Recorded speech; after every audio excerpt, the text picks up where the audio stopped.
Welcome to the markets edition of Slate Money. We don't talk about markets nearly enough on Slate Money. This is Slate Money. I'm Felix Salmon of Axios. I'm here with Emily Peck of Axios. Hello, hello. I'm here with Elizabeth Spiers. Hi. And we have Long Island's finest on the show this week. Josh Brown, welcome to the show. You can't say I'm Long Island's finest. Ray Dalio is also from Long Island. So is Scaramucci. You can't. Mooch. We've never had the mooch. You can't call me the finest. But yeah, so Long Island's fourth finest, Josh Brown. I'll take it. Who are you? Introduce yourself. I'm a financial advisor based in New York, and I write a popular blog. You have 556 followers on Mastodon, so follow Josh Brown on Mastodon to get his follower count up there. Yeah, Josh and I go way back. Josh is an OG finance blogger and also a financial advisor. And so we are going to take this opportunity at the end of a very down year in both the stock market and the bond market to take stock of where we're at, what just happened, what it means, interest rates, recessions, how to invest, how financial advisors think about investing, and much, much more. It's all coming up on Slate Money. Hey there, Slate Money listeners. Before we start the show, I want to let you know about a story coming up a little later. It's from one of our sponsors, Charles Schwab. At Schwab, a passion for serving clients is not just part of a job description. It's one of their core values. It's this human element that helps set Schwab apart.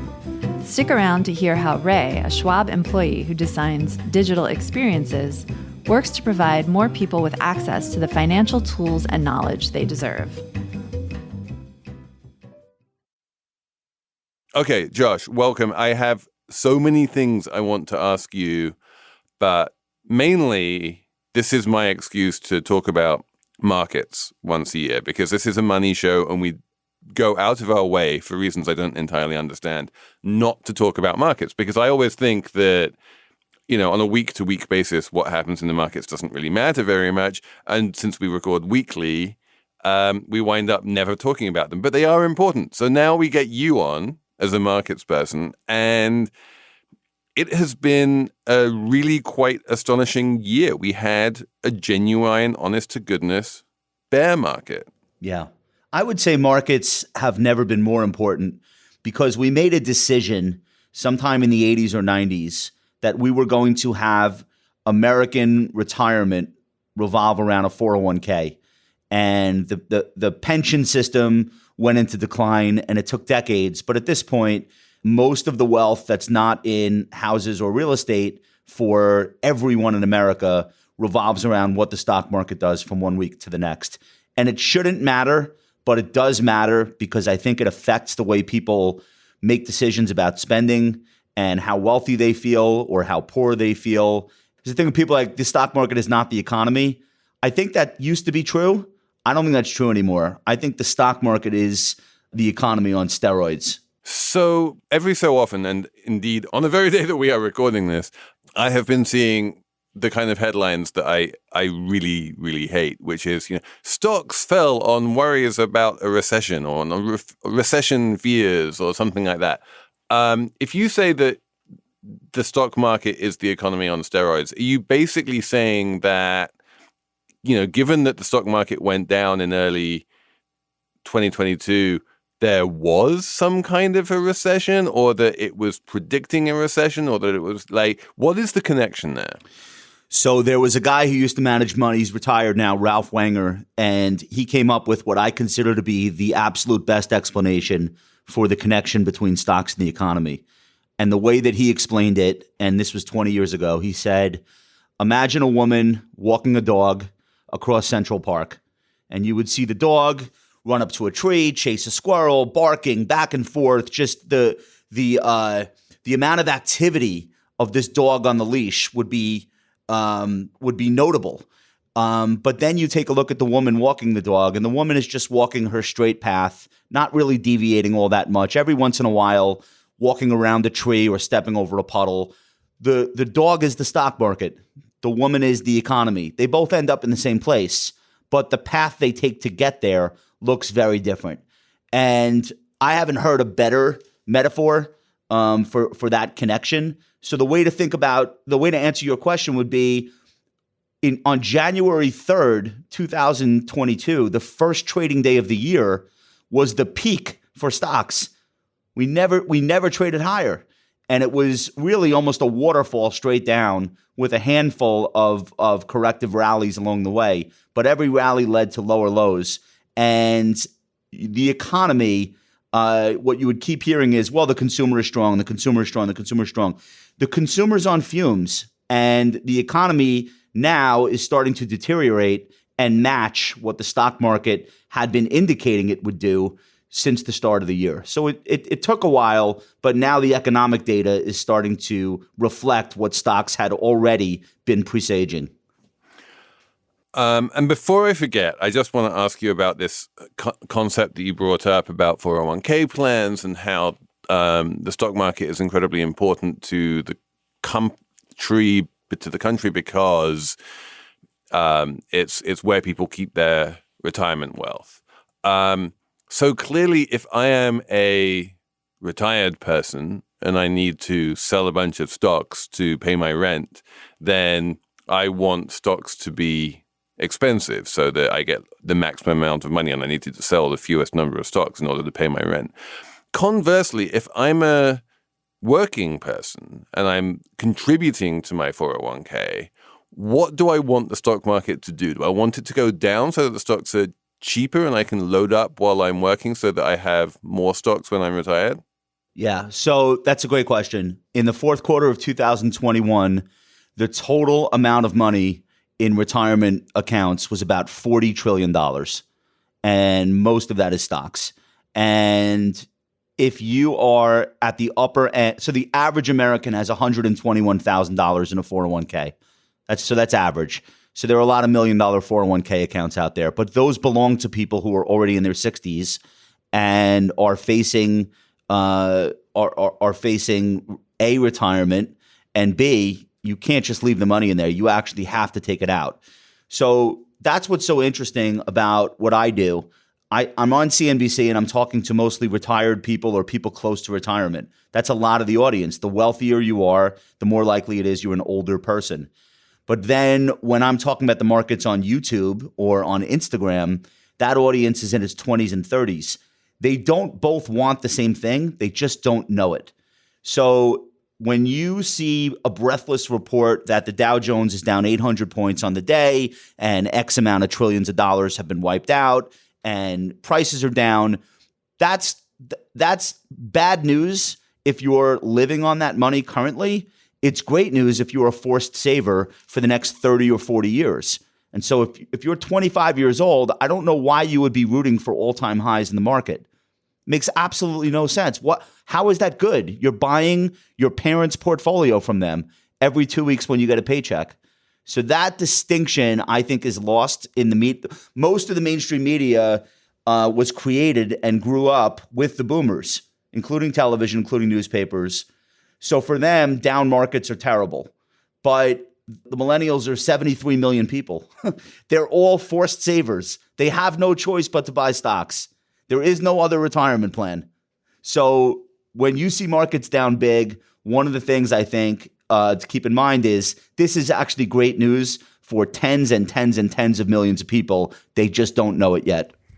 I think there's probably just psychology to feeling like you have this money in a 401k account and you see the number go down and it's upsetting. Like no one's thinking, ooh, a sale. Like, of course. I feel like Felix is out there saying like, I can't believe people are upset about this. And it's like, Felix, yes, of course people are upset about this. Number go up, number go back down, upset.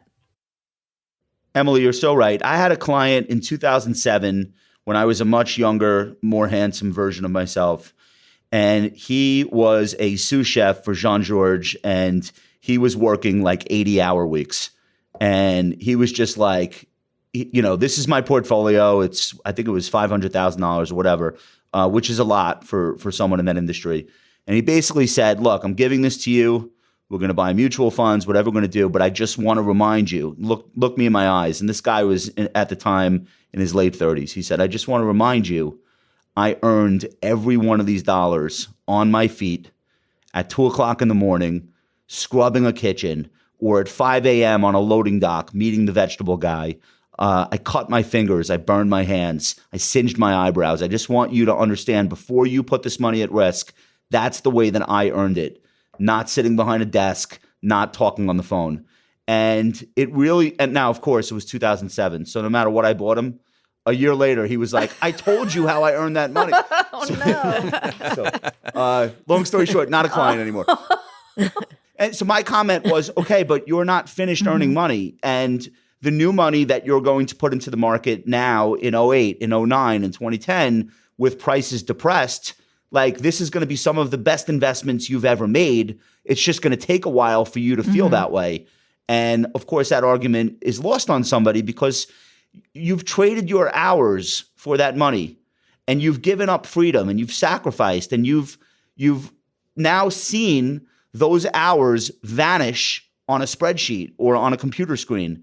And no matter what, even though it's good because you're young and you're going to keep investing, it still feels like shit, and there's no way around that. Don't you think some of this is just loss aversion bias, where people believe losses have, more of an outsized effect than identical gains? Yeah, that's Kahneman, and it is absolutely true both in the academic work that is out there, but it's very true in real life. People feel the effect of a loss at a multiple to which they feel the effect of a gain. The other thing that's interesting, and I'm a financial intermediary, so I have to answer for things that are outside of my control, which is fine. I get paid to do it. But people, when the market goes up and clients make money, they don't call their hedge fund manager or their financial advisor and say, "Wow, you did it." They say, of course I made money. I should have made money. I invested. But when the market goes down, a lot of what people really want out of the person who's taking care of their money is just somebody to vent at, or not to blame, but to feel like they're not alone in that loss, and to hear soothing things about why this is not the end of the road. It's just a bump along the road. So there's a lot of psychology that goes into how we deal with what stocks are going to do. And of course, stocks can and will do anything that they want. So I really wanted to talk to you about this. As a financial advisor, basically, what's your attitude to down markets, and what does a good financial advisor do in a down market versus, I guess, what would a bad financial advisor do? Is your job really to sort of babysit people and say, you're in this for the long term, stick to the strategy, stay put, and be like that calming influence?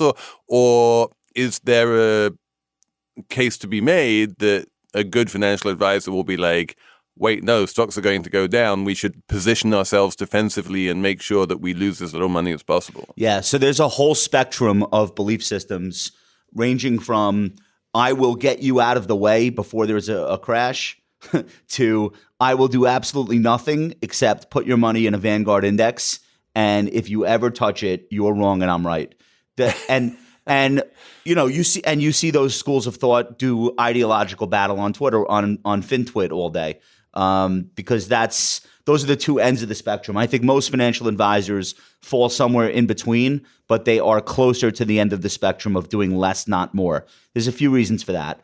The first, as fiduciaries, we actually are not only responsible for the risk and returns, but for the tax consequences. So our clients cannot eat pre-tax returns. So when we're out there buying and selling, the fastest way to add insult to injury is to have a client in a down market who also has a tax bill because of all the trading that you've done. And so you'll infrequently see financial advisors position themselves as, I'm going to be out there, making moves for you. That being said, most financial advisors are not completely passive, are not completely stoic, and they will employ certain strategies. We call them tactical strategies that are designed to mitigate love that risk. Tactical strategy. That's glorious. That's it's like you get both at once. It's a strategy and it's a tactic. Well, it's like having cargo pants with a suit jacket. You put on your tactical pants with pockets from the ankle to the hip. And so here's a version of tactical. This is what we're doing internally. We have a We have a sleeve of a client's portfolio. Often it's between 10 and 20% of the total portfolio. So it's not most of what we're doing, but it is a behavioral hedge. We're using long-term moving averages. We're looking at monthly closing, not daily. We're trying not to be whipsawed. And the idea is that when the market goes into a statistical downtrend, which the NASDAQ did at the end of February and the S&P 500 did at the end of April, we are using ETFs to limit the exposure to stocks and raise the exposure to cash or to short-term fixed income. And you short those, or what do you do with them? No short. The idea is you're long when the market is in an uptrend or in no trend, and you are trying to be out and in a short-term bond ETF when you're in a downtrend. So you just sell them. You sell the S&P 500 ETF and you buy like a bond ETF, which is considered safer. And then you discover that you are long bonds in what turns out to have been literally, when we should talk about this, the worst market for bonds ever. That's exactly right. This is what made 2022 maybe one of the worst years of all time for a financial advisor. The idea behind owning bonds in a long-term portfolio is not that you're going to make a lot of money in the bonds. That's not the point. The point is that they are going to provide stability so that when the stock portion of the portfolio is getting whipped around or crashing, as we saw in the first quarter of this year, the bonds are meant to be stable relative to stocks, thereby offsetting some of that volatility and providing some income. In January of this year, bonds provided no income and were as volatile as stocks. In fact, it is the worst first 6 months for a 10-year treasury since 1788, and that is before we were even calling them treasury bonds.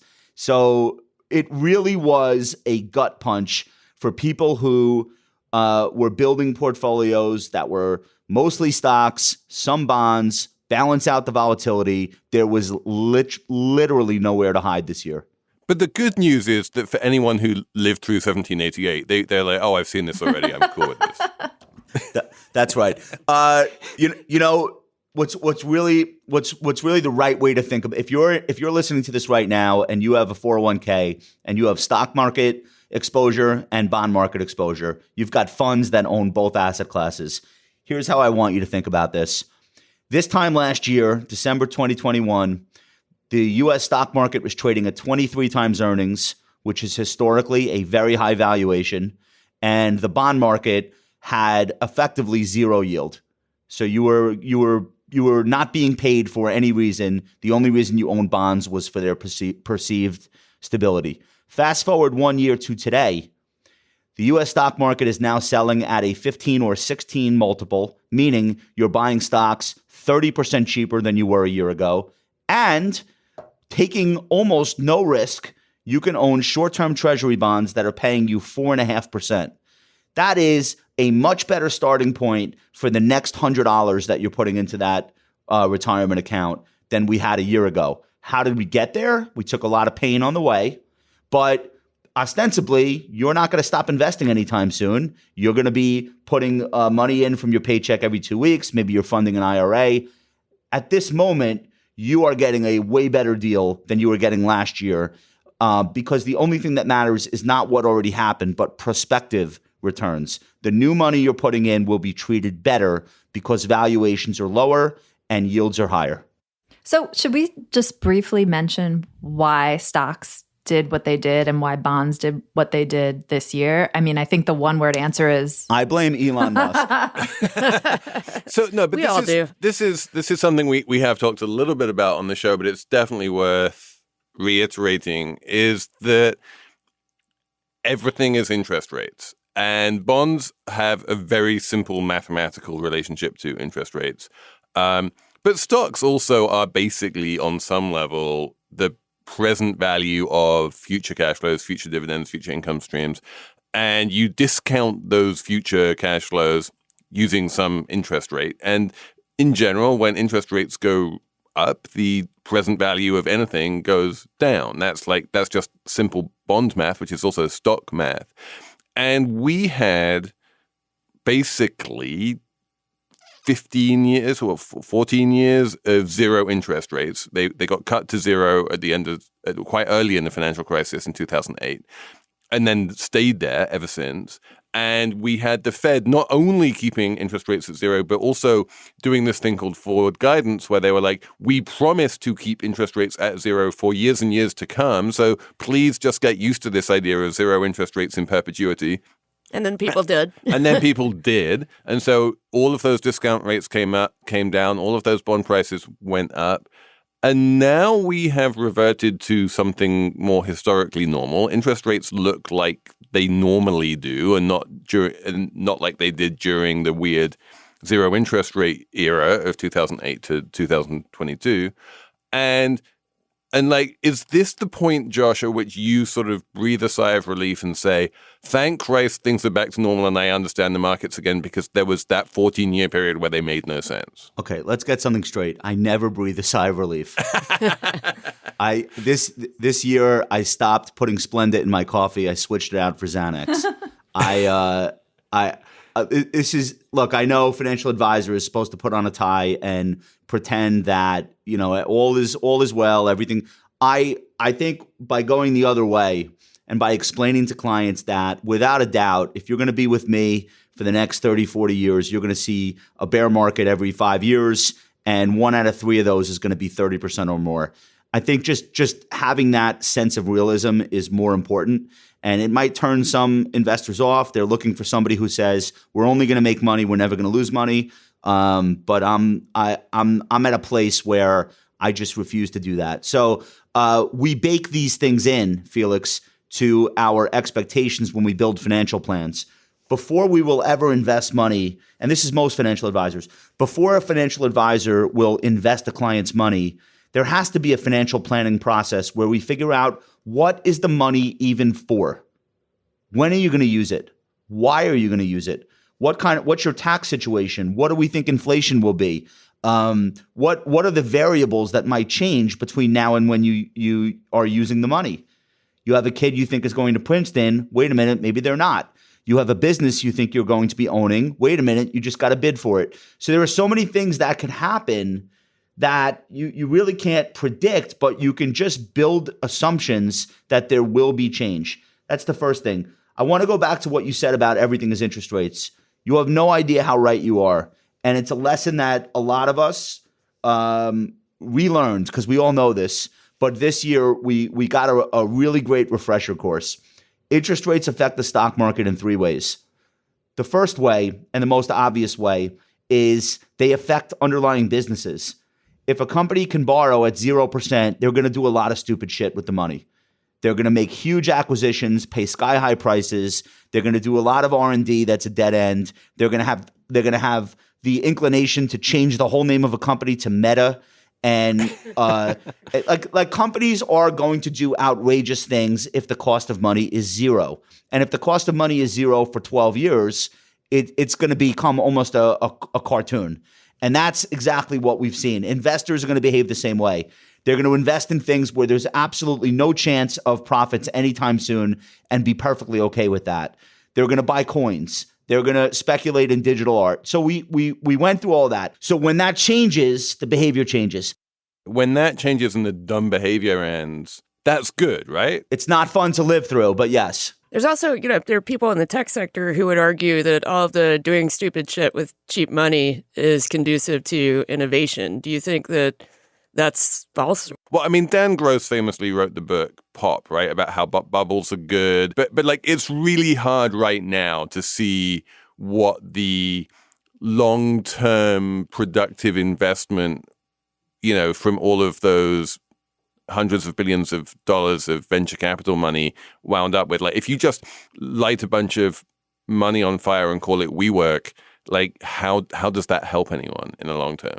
I think at the beginning of the low rate time, back in like 2010, 2011, when a lot of these companies that we now think of household names were just getting started, like Uber, Airbnb, et cetera. There was a lot of innovation back then when it was sort of still a downturn, but rates were low. And then things just lasted. It lasted too long, the low rates. A lot of people thought they were geniuses, but the genius was just 0%. That was it. I think that's very close to the truth, Emily. Close. The one caveat I would throw in there is like when you look back and you say, well, wasn't there something good that came out of these bubbles?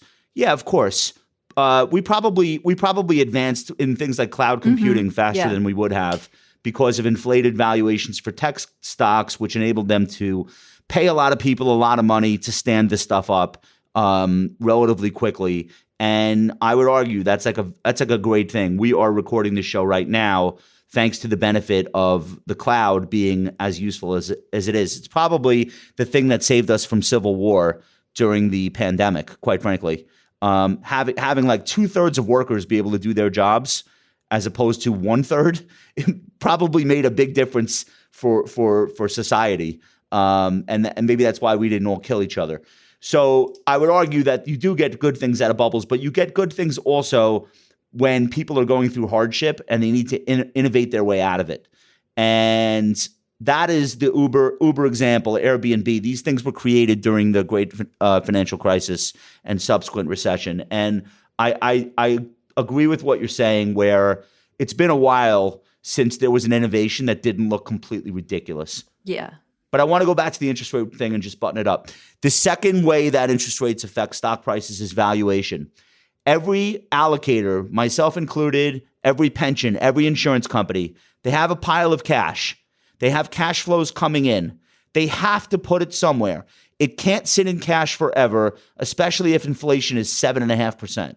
So it's not, should I invest? The only question is, what do I invest in?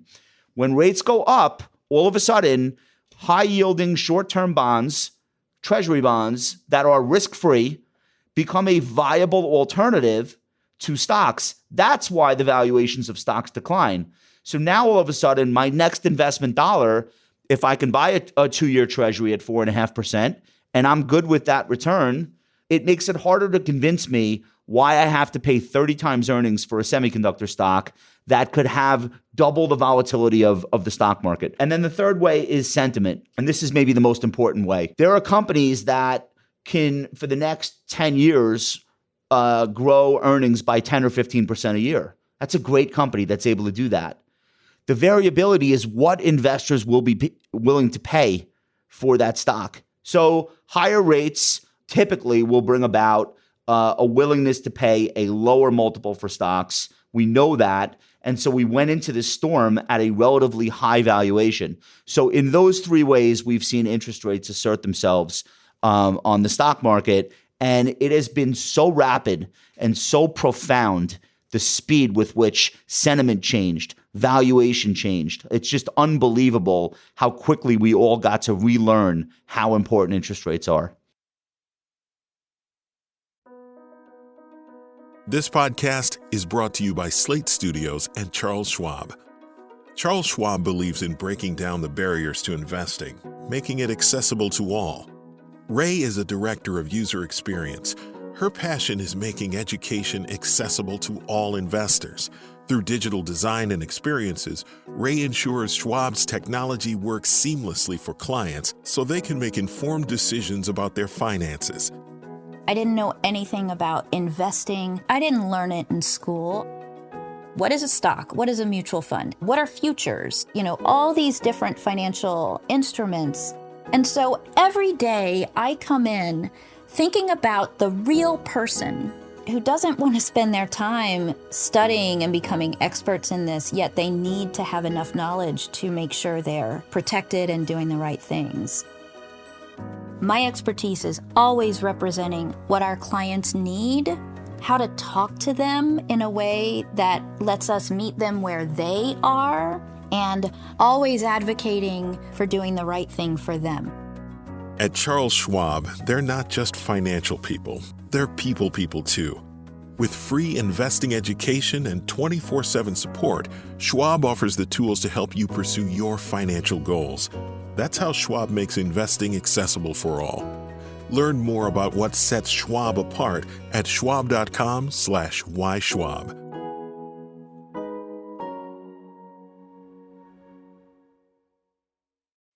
Slate Money is sponsored this week by GiveWell. It is the giving season. You can give to humanity. You can give to friends by donating on their behalf. You can make the world a better place and gift at the same time. And you can do that by giving money to GiveWell, which is a place that chooses the most effective charities in the world. GiveWell spends over 30,000 hours each year researching charitable organizations and only directs funding to a few of the highest impact, evidence-based opportunities they found. Over 100,000 donors have used GiveWell to donate more than $1 billion. Rigorous evidence suggests that these donations will save over 150,000 lives and improve the lives of millions more. And using GiveWell's research is free. GiveWell wants as many donors as possible to make informed decisions about high-impact giving. They publish all of their research and recommendations on their site for free. No sign-up required. They allocate your tax-deductible donation to the charity or fund you choose. They take no cut. If you've never donated to GiveWell's recommended charities before, you can have your donation matched up to $100 before the end of the year or as long as matching funds last. To claim your match, go to givewell.org and pick podcast and enter Slate Money at checkout. Make sure they know that you heard about GiveWell from Slate Money to get your donation matched. This episode of Slate Money is brought to you by Season 3 of The Relentless, a podcast from Slate Studios and Century 21 Real Estate. Even the best entrepreneurs know that running a business comes with challenges and setbacks, but you don't have to eliminate these obstacles to find success. You just have to know how to face them. This season of The Relentless teaches you how to move fearlessly and overcome the barriers holding you back. Author and entrepreneur Kristen Meiser speaks with the most fascinating guests. Tune in to meet the titan of the tech world who became the first Peruvian and openly gay woman to climb the 7 summits. Also hear from a former elite poker player who will transform the way you think about making big decisions. Whether you work in sales or just want to hear stories from successful individuals turning fear into inspiration, The Relentless is here to help you move fearlessly. Season 3 of The Relentless is out now. Listen and subscribe wherever you get your podcasts.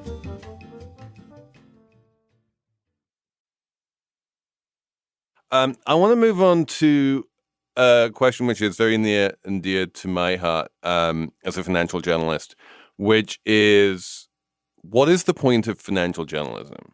At least from your point of view. I see a lot of investors, and I'm going to say probably more investors on the end user sort of individual investor side than on the institutional side.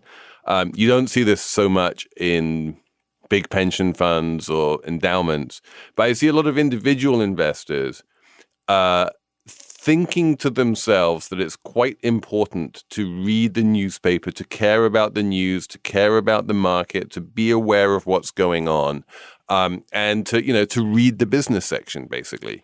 Is there any truth in that? Are you asking, should anyone read the news? Are you asking Josh to tell us we're useless? What is this, Felix? Should Felix have a job?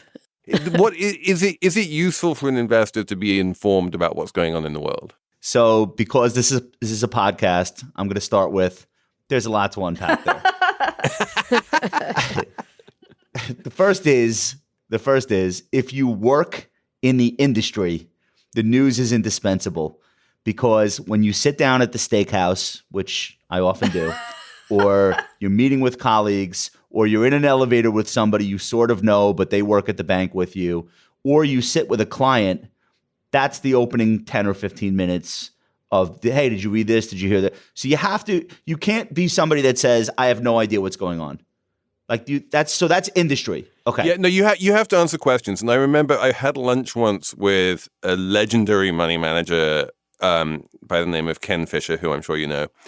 And he explained to me that basically he's in the sales and marketing business.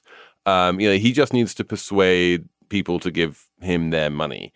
And one of the marketing things that he does is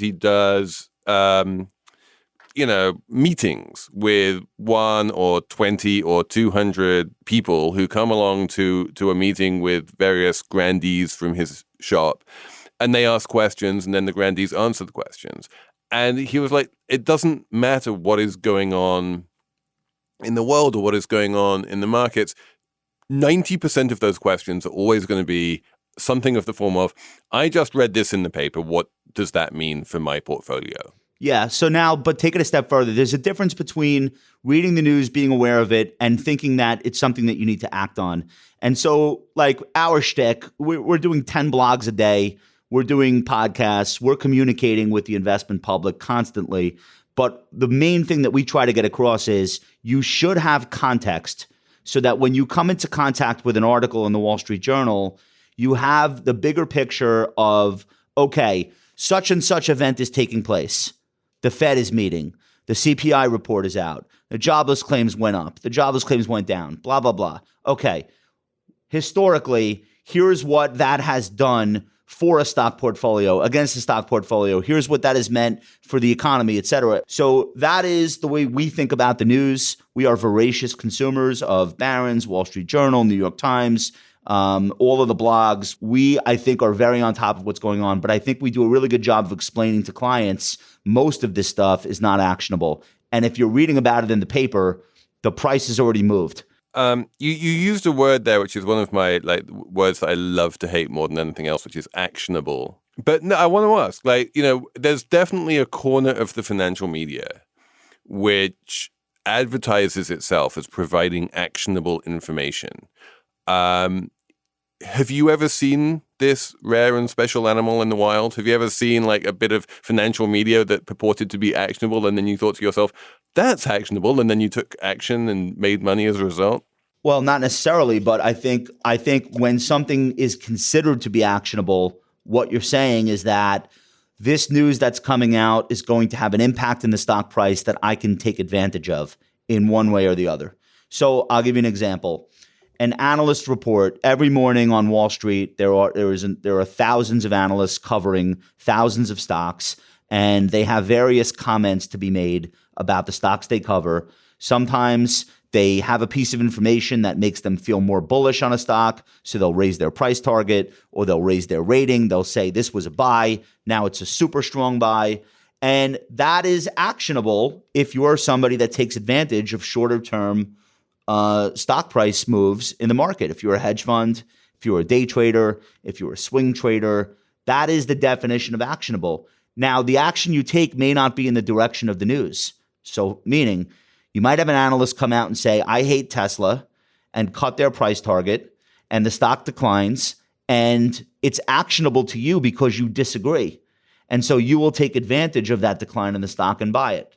So actionable can mean a lot of things, but I think the more you hear actionable, the more that is being geared toward people with a shorter term time horizon in what they're doing. So when your clients ask you what they should be looking at in terms of financial news, what do you tell them?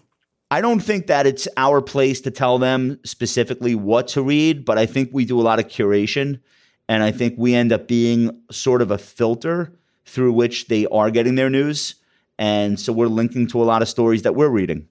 So for you, having all this content, these blogs, everything you guys do, it's sort of a way, like you said, to earn trust, to market your firm. Is that how you're thinking about financial journalism's utility from a business perspective? Yeah. So we started blogging before they called them blogs. And, the idea wasn't let's write a blog and build a financial advisory firm. That's just what happened. So as opposed to playing golf or pretending to be involved with charities or going to regattas or helping people evade taxes in Switzerland, we have chosen to build a firm that is populated by clients who started out as fans. And it's a very powerful way to build a business from my perspective, because I spent 10 years doing the opposite, cold calling as a retail broker. And I'll tell you that this is more fun than that. So how do you build a fan base? Well, you tell them the truth. I think over time you earn trust by not varnishing things and just saying the economy's bad and here's why. I think the other thing that you do is you be yourself. And the authenticity may not appeal to everyone. There'll be people who want the illusion. They want the three-piece suit, et cetera. But I think for our fans, they're past that. They've already had a relationship with what I call a PGA, a professional golfing advisor. And so they appreciate the honesty and the authenticity. So that's what we've done. And I think you're seeing a lot of financial firms trying to do that to varying degrees of success. But that's where things are going. Look, all things being equal, people do business with people they like. Okay, I think we'll just end this by giving you, since apparently Josh Brown appearing on podcasts is all just part of the marketing function for Ritholtz Wealth Management.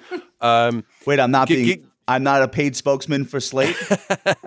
The big question I think that many of the Slate Money listeners would have, which is just the existential one of like, give me one reason. What is the number one main reason why it makes sense for me to pay you money to look after my money rather than me just putting it all in a Vanguard target date fund? I think for a lot of people, the Vanguard target date fund makes sense. And we work with clients across the entire spectrum. Most of what we're doing on the wealth management side is people that have $1 million in an account or greater. People with less than that are getting less from us because they need less, and as a result, paying less. So we've got people in their 20s who are fans of ours. They can open an automated account with us online. They're getting a portfolio of Vanguard funds. They're getting rebalancing, some tax loss harvesting. They're getting reporting, and they're paying a relatively low cost because we're not on the phone with them every day. We've also got clients with hundreds of millions of dollars. And in those situations, we are on the phone with them almost every day. And if not them, we're on the phone with their accountants, their lawyers, their estate people, oftentimes other members of their families. And that becomes a lot more work.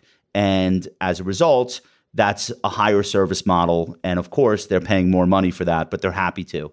One of the things you learn about wealthy people, you spend enough time around them, is that they are very happy to trade their money for time and very happy to trade their money for peace of mind. And I think having financial professionals who understand the intersection of their taxes, the philanthropic work that they're doing, the effect of business issues when they own businesses, et cetera, that's worth a lot of money to people in that cohort. And they're happy to pay it so long as they're being taken care of. So there's a whole spectrum of who needs what. And not every firm is addressing every part of that spectrum. And I think the job of the investor is to find someone who offers the level of service and advice they're looking for, and somebody that they trust, and somebody that's not going to disappear when you run into a year like 2022, someone that's going to be there when they're really needed. This podcast is brought to you by Slate Studios and Charles Schwab. Charles Schwab believes in breaking down the barriers to investing, making it accessible to all. Ray is a director of user experience. Her passion is making education accessible to all investors. Through digital design and experiences, Ray ensures Schwab's technology works seamlessly for clients so they can make informed decisions about their finances. I didn't know anything about investing. I didn't learn it in school. What is a stock? What is a mutual fund? What are futures? All these different financial instruments. And so every day I come in thinking about the real person who doesn't want to spend their time studying and becoming experts in this, yet they need to have enough knowledge to make sure they're protected and doing the right things.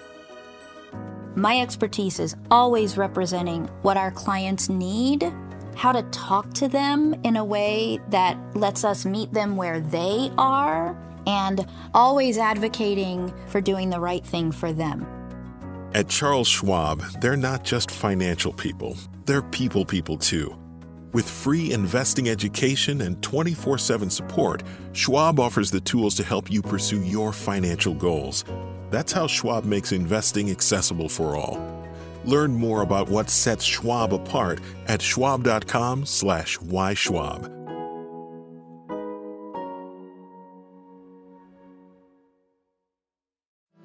Hi, I'm Dahlia Lithwick, host of Slate's Amicus podcast, and I'm here to tell you that we have a special offer on Slate memberships. You can now get 3 months of Slate Plus for just $15, and you'll get no ads on any Slate podcasts, member-exclusive episodes and segments on my show Amicus, and shows like Political Gabfest and Slow Burn, and unlimited reading on the Slate site. And best of all, you would be supporting all of Slate's independent journalism as we cover everything that is happening in the news every day. Sign up for Slate Plus at slate.com/podcast plus. Again, that's 3 months for only $15. So sign up now at slate.com/podcasts plus. We should have a numbers round to top this thing off. Elizabeth, did you ring a number? Yes. So my number has to do with a toxic social media platform that Elon Musk does not own. We call it the bird site. On Mastodon, they don't say Twitter. They say the bird site. The site that shall not be named. But this is actually about TikTok, and my number is 30. And there was a report that came out today in the Times that says 13-year-olds on the platform are exposed to content about eating disorders and self-harm within 30 minutes of joining on average. And then they get recommended something like 39 related, TikToks. That's orientation. Sort of terrifying. Yep. The algorithms are going to kill us. That's my conclusion. Emily? Continuing a theme of the year for me on Slate Money, my number is $2.5 million. That is the starting price for a submersible that you can buy from Triton Submarines, which is a submarine company now co-owned by none other than James Cameron, who has a big movie coming out, or has a big movie out when you hear this podcast, and Ray Dalio, who's a billionaire hedge fund founder, blah, blah, blah. The submarines you can buy from this company go as high as $40 million. And apparently, rich people are now not just buying yachts, as we've discussed a lot on the podcast this year. They are also buying these submarines, according to the Financial Times article I read. They're also buying these submarines because there's been a seismic shift in yachting, according to the piece I read. And yachts, it's not all about opulence now. It's about having a submarine so you can yacht, you can sip your cocktail, and then you can go down into the deep and explore as well. It's like a sensory deprivation thing, right? Something like that. I guess it sounds awful to me, just being all the way underwater. Yeah, I'm gonna pass. Boat, terrifying. No, I didn't even like the yacht idea to begin with. The submersible is just making it worse. I thought I would bring a markets number for our markets episode. So my number is 11.5, which is the PE ratio of Meta, aka Facebook. This is a stock that back on, I'm looking at this up, August 2020 was trading at 37 times earnings. And then it fell like last month in November, it was down to as low as 8.5 times earnings. Like we know that, Meta stock is down, but it's absolutely astonishing to me how cheap it is given how much money it's making. And it's just like, because the markets are just convinced that Mark Zuckerberg is going to light it all on fire in his weird quest to conquer this, avatar, legless social thing that is never going to happen. There's a lot to unpack there, but I think what that demonstrates is that people are less willing to endure the volatility of Meta. So the multiple on those earnings comes down, even if the earnings don't come down themselves. But the earnings are coming down, and the expected earnings, more importantly, are coming down. People have less faith that the platform will be as monetizable as it's been. Part of that is because of a change in terms of service on Apple's iOS. It's limiting the amount of data that Facebook can suck out of the users.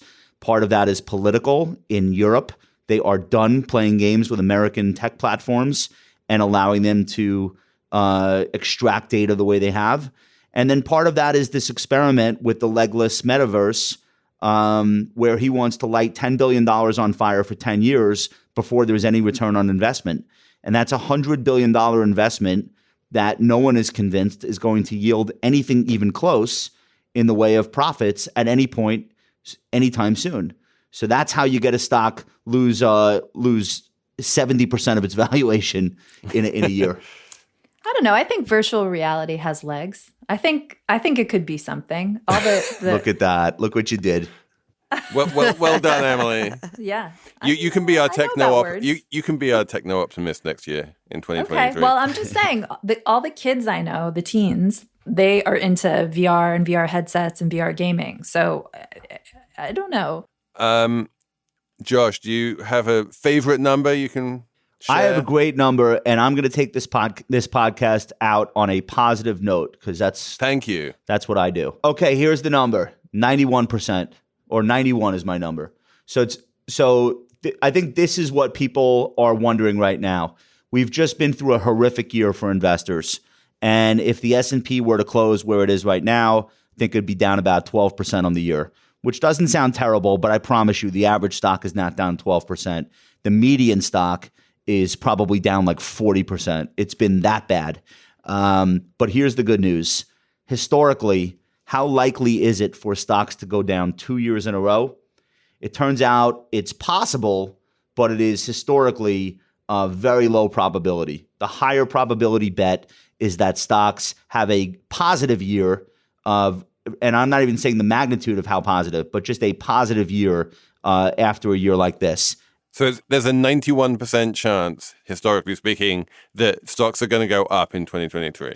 Felix, Emily, since 1928, the S&P 500 is up roughly 55% of the time following a year that preceded it with a gain. So that makes sense when you consider the market is up 3 out of every 4 years on average. The stock market has been down following an up year 18% of the time. It was also up 18% of the time following a down year. So that leaves just 9% of the time when stocks were down 1 year and then down the next year for back-to-back consecutive losses, meaning 91% of the time, that's not what happens. To think that because this year was bad, 2023 has to be bad also, that kind of recency bias, I think, is what gets you in trouble as an investor. You should have an open mind about the fact that as bad as things are now, sure, they could get worse, but historically, they don't. Okay, so let me just finish off with the obvious follow-up question. Going back to what we said at the beginning about the stock market is not the economy. If there is a recession in 2023, which a lot of people think there will be. I think there will be. Does that change anything? Does that make it more likely that stocks will go down? No, because stocks often trade the way they have this year in anticipation of a recession. And the thing about recessions is we don't find out that we're officially in one until we're more than halfway through. So the official recession call, if and when it comes, it will have already been obvious to all of us that it started a long time ago. And in the midst of the recession, when you're getting that notification, the seeds are already being planted for the recovery. So I would not use, is there going to be a recession in 2023 as a reason to invest or not invest. Josh Brown, thanks for coming on the show. It's been awesome having you. I really appreciate it. You guys are great. Thank you so much for having me. And so we'll be back next week with a slightly less Long Island version of Slate Money. But other than that, thanks to everyone for listening. Thanks to Anna Phillips for producing, and we'll be back next week.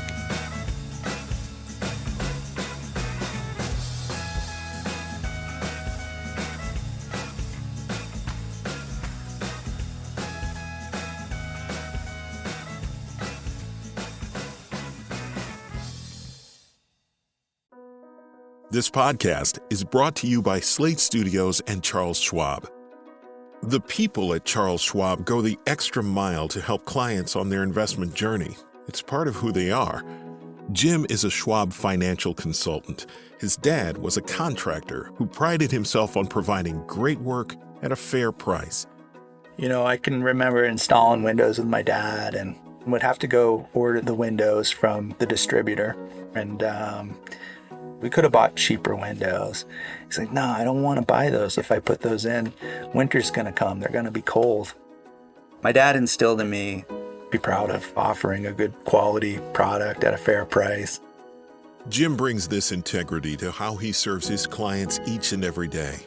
I know from 20 years of doing this that if you just help people and give them the guidance that they're looking for, it'll work out in the long run.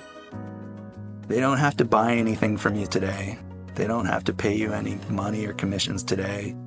People are looking for good, honest, quality, intelligent service. I always put the people before the money, always. At Charles Schwab, they're not just financial people. They're people too. With 24/7 support and one-on-one guidance from financial consultants, Schwab offers the tools to help you pursue your financial goals. Learn more about what sets Schwab apart at schwab.com/whyschwab. This podcast is brought to you by Slate Studios and Charles Schwab. The people at Charles Schwab go the extra mile to help clients on their investment journey. It's part of who they are. Jim is a Schwab financial consultant. His dad was a contractor who prided himself on providing great work at a fair price. You know, I can remember installing windows with my dad and would have to go order the windows from the distributor. And we could have bought cheaper windows. He's like, no, I don't want to buy those. If I put those in, winter's going to come. They're going to be cold. My dad instilled in me, be proud of offering a good quality product at a fair price. Jim brings this integrity to how he serves his clients each and every day. I know from 20 years of doing this that if you just help people and give them the guidance that they're looking for, it'll work out in the long run. They don't have to buy anything from you today. They don't have to pay you any money or commissions today. People are looking for good, honest, quality, intelligent service. I always put the people before the money, always. At Charles Schwab, they're not just financial people. They're people too. With 24/7 support and one-on-one guidance from financial consultants, Schwab offers the tools to help you pursue your financial goals. Learn more about what sets Schwab apart at schwab.com/whyschwab.